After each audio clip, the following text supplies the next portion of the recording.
ઉપલેટાનો એકમાત્ર બગીચો જે હવે મનોરંજનનું કેન્દ્ર નહીં પણ દુર્દશાનું પ્રતીક બની ગયું છે। બગીચામાં પ્રવેશતા જ કાટ ખાઈ ગયેલી લપસણીઓ અને તૂટેલા હિંચકાઓ જાણે માસૂમ બાળકો માટે જોખમની ખુલ્લી ચેતવણી આપી રહ્યા છે। દુર્દશા શબ્દનો સાચો અર્થ ઉપલેટા નગરપાલિકા સંચાલિત જનતા ગાર્ડનની મુલાકાત લો ત્યારે ખબર પડે।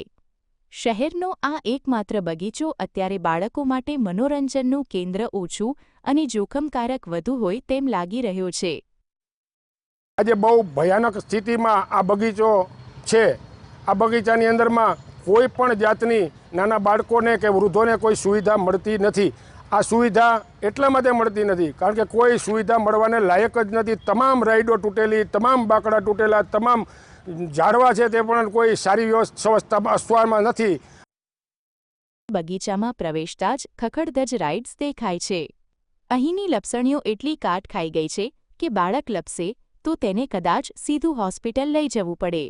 હિંચકાઓ પણ જાણે તંત્રના વહીવટની જેમ જ ઝૂલી રહ્યા છે। બગીચામાં બેસવા માટેના બાકડાઓની હાલત ખૂબ ખરાબ છે। પીવાના શુદ્ધ પાણીની વ્યવસ્થા તો બહુ દુર્લભ વસ્તુ છે। વૃક્ષોની હાલત પણ ભગવાન ભરોસે છે।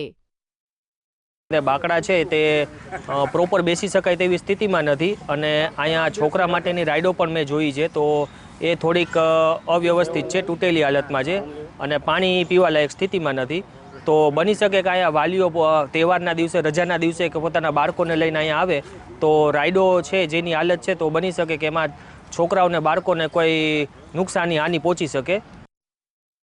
જ્યારે આ મામલે સવાલો ઉઠ્યા ત્યારે અધિકારીઓએ બહુ ચતુરાઈથી રેલવે વિભાગ પર દોષનો ટોપલો ઢોળી દીધો।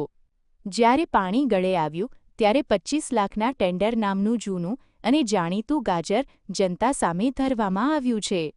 1-2 દિવસમાં કામ શરૂ થશે એવું આશ્વાસન તો વર્ષોથી સરકારી ફાઇલોમાં ધૂળ ખાતું હોય છે। અંદાજો બનાવવાની કાર્યવાહી ચાલુ છે। આ ઉપરાંત પ્રમુખશ્રી દ્વારા 1 થી 2 દિવસની અંદર ખર્ચ મંજૂરીનો હુકમ કરવામાં આવશે અને આગામી સામાન્ય સભામાંની બહાલી લઈ અને કામગીરી કરવામાં આવશે। સવાલ એ છે કે ઉપલેટાની જનતાને ક્યારે એક સુંદર ફરવાનું સ્થળ મળશે? અહીંના બાળકોને ક્યારે સારી સુવિધાવાળો બગીચો મળશે? ઉપલેટાની જનતા પૂછી રહી છે કે આ જનતા ગાર્ડન છે કે જનતાને હેરાન કરવાનું મેદાન? આશિષ મહેતા, GSTV ઉપલેટા।